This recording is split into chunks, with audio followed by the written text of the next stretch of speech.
ವೀಕ್ಷಕರೇ ನಮಸ್ಕಾರ. ಇದು ಫ್ರೀಡಂ ಟಿವಿಯ ಕಂಪ್ಲೇಂಟ್ ಬಾಕ್ಸ್. ಸಾಂಸ್ಕೃತಿಕ ನಗರಿ ಮೈಸೂರಿನಲ್ಲಿ ವ್ಯಕ್ತಿಯೊಬ್ಬನ ಸ್ವಾರ್ಥಪರ ದರ್ಪಕ್ಕೆ 15 ಕುಟುಂಬಗಳು ಕಣ್ಣೀರು ಹಾಕುವಂತಾಗಿದೆ. ಅಷ್ಟಕ್ಕೂ ಅಲ್ಲೇ ಆಗಿರುವಂತಹ ಅನಾಹುತ ಆದ್ರೂ ಏನು? ಫ್ರೀಡಂ ಟಿವಿಯ ಕಂಪ್ಲೇಂಟ್ ಬಾಕ್ಸ್ಗೆ ಸಂತ್ರಸ್ತರು ತೋಡಿಕೊಂಡಿರುವ ಅಳಲೇನು? ಅದನ್ನೆಲ್ಲ ನೋಡೋಣ. ಇದೇ ಫ್ರೀಡಂ ಟಿವಿಯ ಕಂಪ್ಲೇಂಟ್ ಬಾಕ್ಸ್. ನಾನು ಮುಸ್ತಫಾ ಸಾಹಿಲ್.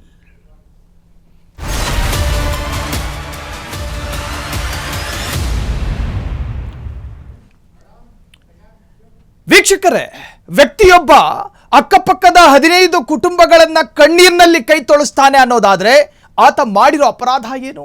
ಆತ ಮಾಡ್ಕೊಂಡಿರುವಂತಹ ಆ ಘೋರ ಕೃತ್ಯ ಏನು? ಇದನ್ನು ನೋಡೋಣ. ಅದಕ್ಕೂ ಮೊದಲು ಅದಕ್ಕೆ ಸಂಬಂಧಪಟ್ಟ ಹಾಗೆ ಒಂದಷ್ಟು ಬ್ರೇಕಿಂಗ್ ಅಪ್ಡೇಟ್ಸ್ಗಳನ್ನು ಗಮನಿಸ್ತಾ ಹೋಗೋಣ. ಒಬ್ಬನ ದರ್ಪಕ್ಕೆ 15 ಕುಟುಂಬಗಳ ನೆಮ್ಮದಿ ಹರಾಜಾಗಿದೆ. ಮೈಸೂರಿನಲ್ಲಿ ಸ್ವಾರ್ಥ ವ್ಯಕ್ತಿಯೊಬ್ಬನ ಅರಾಜಕತೆ. ಸಾರ್ವಜನಿಕ ಯುಜಿಡಿ ಲೈನ್ಗೆ ಕಲ್ಲು ಮಣ್ಣು ಭರ್ತಿ ಮಾಡ್ತಾನೆ. ಮೈಸೂರಿನ ರಾಮಾನುಜ ರಸ್ತೆಯಲ್ಲಿ ಅರಾಜಕತೆ ಮೆರೆದಿದ್ದಾನೆ. ಪಾಲಿಕೆ ಅಧಿಕಾರಿಗಳು ಮೌನಕ್ಕೆ ಶರಣಾಗಿರೋದು ಯಾಕೆ? ಫ್ರೀಡಂ ಕಂಪ್ಲೇಂಟ್ ಬಾಕ್ಸ್ಗೆ ಸಂತ್ರಸ್ತರ ಅಳಲು. ಒಬ್ಬನ ದರ್ಪಕ್ಕೆ 15 ಕುಟುಂಬಗಳ ನೆಮ್ಮದಿ ಬೀದಿ ಪಾಲಾಗಿದೆ. ಮೈಸೂರಿನಲ್ಲಿ ಸ್ವಾರ್ಥ ವ್ಯಕ್ತಿಯೊಬ್ಬನ ಅರಾಜಕತೆ ಇದೆ. ಯುಜಿಡಿ ಮ್ಯಾನ್ಹೋಲ್ಗೆ ಕಾಂಕ್ರೀಟ್ ಹಾಕಿದ ಭೂಪ. ಏರಿಯಾದ 15 ಮನೆಗಳ ಶೌಚಾಲಯ ಸಂಪರ್ಕವೇ ಕಟ್ಟು. ಏನ್ ವಿಕೃತಿ ನೋಡಿ. ಇದು ಕುಮಾರ್ ಆರಾಧ್ಯ ಎಂಬುವವನ ಉದ್ದಟತನ. ಸಾರ್ವಜನಿಕರ ಆಸ್ತಿ ಯಾರಪ್ಪನ ಮನೆ ಸೊತ್ತು. ಬಡವರ ಹೊಟ್ಟೆಗೆ ಕಲ್ಲು ಹಾಕಿದ ಕುಮಾರ್ ಆರಾಧ್ಯ ಒಳಚರಂಡಿ ಪೈಪಿಗೆ ಮಣ್ಣು ತುಂಬಿಸಿ ಅಟ್ಟಹಾಸ. ಇದೆಂತಹ ಹಿಂಸಾ ವಿನೋದ? Prevention of damage to public property act 1984 ಇದು ಘೋರ ಅಪರಾಧ. ಇದು ಏರಿಯಾದ 15 ಮನೆಗಳ ಶೌಚಾಲಯದ ಪೈಪ್ ಲೈನ್ ಕಟ್ಟು ಮಾಡಿದ್ದಾನೆ. ಇದು ಕುಮಾರ್ ಆರಾಧ್ಯ ಎಂಬುವವನ ಉದ್ದಟತನ. ಸಾರ್ವಜನಿಕರ ಆಸ್ತಿ ಯಾರಪ್ಪನ ಮನೆ ಸೊತ್ತು. ಯಾರಪ್ಪನ ಮನೆ ಸೊತ್ತು. ಬಡವರ ಹೊಟ್ಟೆಗೆ ಕಲ್ಲು ಹಾಕಿದ ಕುಮಾರ್ ಆರಾಧ್ಯ.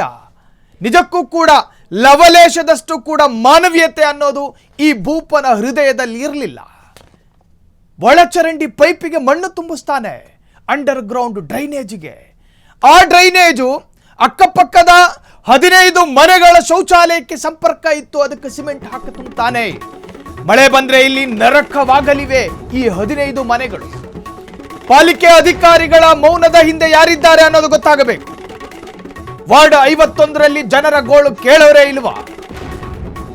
ಫ್ರೀಡಂ ಟಿವಿಯಲ್ಲಿ ಬಯಲಾಯಿತು ಅಸಲಿ ಸತ್ಯ. ಒಳಚರಂಡಿ ಬಂದ್ ಮಾಡಿದ್ದು ಕಾನೂನು ಬಾಹಿರ. ಅದು ಅಕ್ಷಮ್ಯ ಅಪರಾಧ.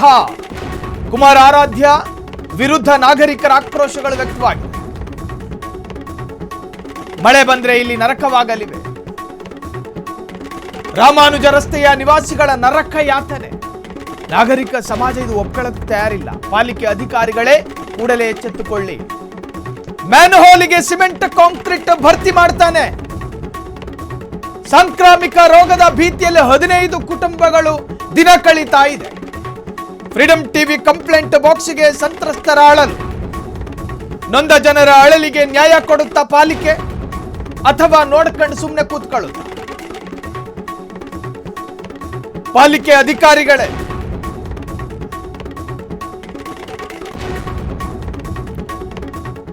ಅಧಿಕಾರಿಗಳೇ ನಿಮ್ಮ ಮುಚ್ಚಿರುವ ಕಣ್ಣುರೆಪ್ಪೆಗಳನ್ನು ತೆರೀಬೇಕು. ನಿಮ್ಮ ಕಿವಿಗಳನ್ನು ಅರಳಿಸ್ಕೊಂಡು ಕೇಳಿಸ್ಕೊಳ್ಳಿ. 15 ಕುಟುಂಬಗಳು ಇವತ್ತು ನರಕ ಯಾತನೆ ಅನುಭವಿಸ್ತಾ ಇದೆ. ಅಂಡರ್ ಗ್ರೌಂಡ್ ಡ್ರೈನೇಜ್ ಅನ್ನು ಕಟ್ ಮಾಡಿದ್ದಾನೆ. ಅದರ ಕಂಪ್ಲೀಟ್ ರಿಪೋರ್ಟ್ ಇಲ್ಲಿದೆ ನೋಡಿ.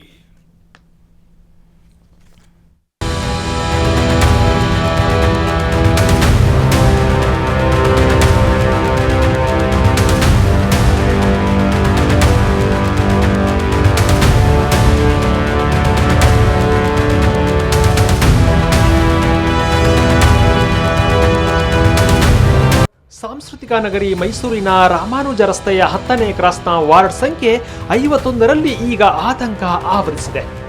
ಇಲ್ಲಿನ ಮನೆ ಸಂಖ್ಯೆ 788/1ರಿಂದ 788/15ರವರೆಗಿನ ಒಟ್ಟು 15 ಮನೆಗಳ ಒಳಚರಂಡಿಯ ಸಂಪರ್ಕ ಈಗ ಕಟ್ಟಾಗಿದೆ. ಅದಕ್ಕೆ ಕಾರಣ 9ನೇ ಕ್ರಾಸ್ನ ನಿವಾಸಿ ಕುಮಾರ್ ಆರಾಧ್ಯ ಎಂಬುವರ ಉದ್ದಟತನ. ಇದು ಇಲ್ಲಿನ ನಿವಾಸಿಗಳಿಗೆ ನರಕ ಯಾತನೆಯಾಗಿ ಪರಿಣಮಿಸಿದೆ.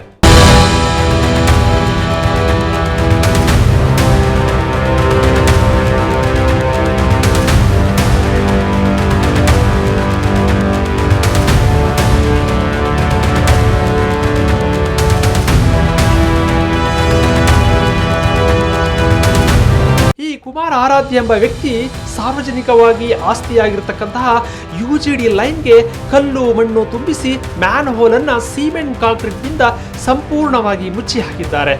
ಕಾನೂನು ಬಾಹಿರವಾಗಿ ಸಾರ್ವಜನಿಕ ಸೌಲಭ್ಯಕ್ಕೆ ಕೊಡಲಿ ಪೆಟ್ಟು ಕೊಟ್ಟಿರೋ ಈತನ ವರ್ತನೆಯಿಂದಾಗಿ 15 ಬಡ ಮತ್ತು ಮಧ್ಯಮ ವರ್ಗದ ಕುಟುಂಬಗಳು ಈಗ ನರಕಯಾತನೆ ಅನುಭವಿಸುವಂತಾಗಿದೆ. ನಮ್ಮ ಮನೆಗಳ ಟಾಯ್ಲೆಟ್ ನೀರೆಲ್ಲ ಈಗ ಬ್ಲಾಕ್ ಆಗಿದೆ. ಮುಂದಿನ ವಾರ ಮಳೆ ಬಂದ್ರೆ ನಮ್ಮ ಮನೆಗಳ ಒಳಗೆ ಚರಂಡಿ ನೀರು ನುಗ್ಗುತ್ತೆ.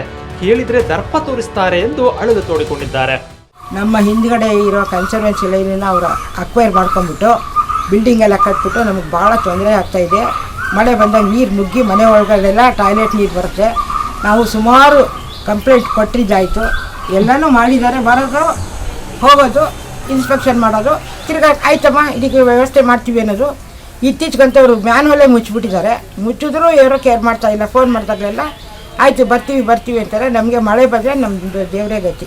ಈ ಥರ ಮಳೆ ಬಂದಾಗ ನಮ್ಮನೆ ಫ್ಲಡ್ ಆಗಿಬಿಟ್ರೆ ಯಾರು ಹೊಣೆ? ನಾವೆಲ್ಲ ಏಜ್ ಆದವರು, ಸಿಂಗಲ್ ಆಗಿದ್ದೀವಿ, ಸೀನಿಯರ್ ಸಿಟಿಸನ್ಸು.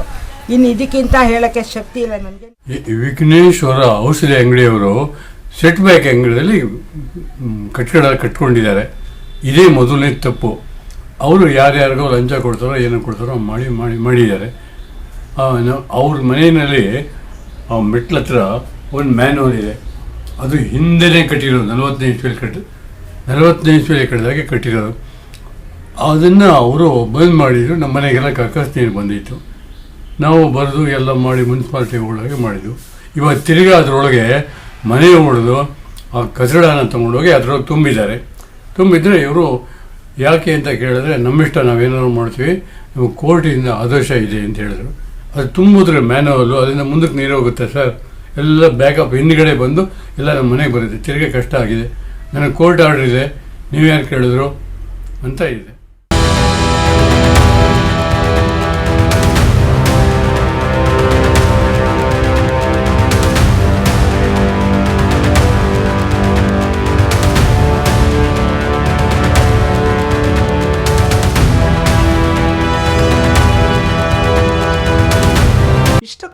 UGD ಮತ್ತು ಮ್ಯಾನ್ಹೋಲ್ ಎನ್ನುವುದು ಪಾಲಿಕೆಯ ಸ್ವತ್ತು.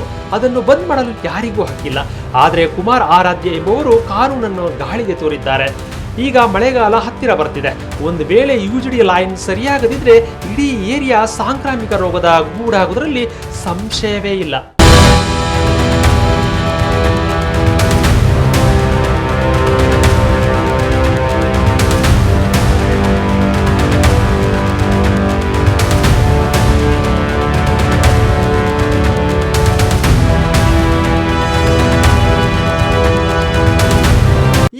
ಸಂಬಂಧಪಟ್ಟ ನಗರ ಪಾಲಿಕೆ ಅಧಿಕಾರಿಗಳಿಗೆ ಈಗಾಗಲೇ ದೂರು ನೀಡಲಾಗಿದೆ.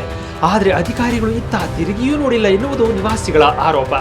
15 ಕುಟುಂಬಗಳ ಹಿತದೃಷ್ಟಿಯಿಂದ ಕೂಡಲೇ ಆ ಮ್ಯಾನ್ ಹೋಲ್ ಕ್ಲಿಯರ್ ಮಾಡಿಸಬೇಕಿದೆ. ಚರಂಡಿ ಬಂದ್ ಮಾಡಿದ ವ್ಯಕ್ತಿಯ ಮೇಲೆ ಕಠಿಣ ಕಾನೂನು ಕ್ರಮ ಜರುಗಿಸಬೇಕಿದೆ. ಇಷ್ಟೆಲ್ಲ ಆಗ್ತಿದ್ರೂ ಅಧಿಕಾರಿಗಳು ಮೌನಕ್ಕೆ ಶರಣಾಗಿದ್ದು ಯಾಕೆ? ಯಾರ ಒತ್ತಡಕ್ಕೆ ಮಣಿದು ಸುಮ್ಮನಿದ್ದಾರೆ ಎಂಬುದೇ ಸದ್ಯದ ಪ್ರಶ್ನೆ.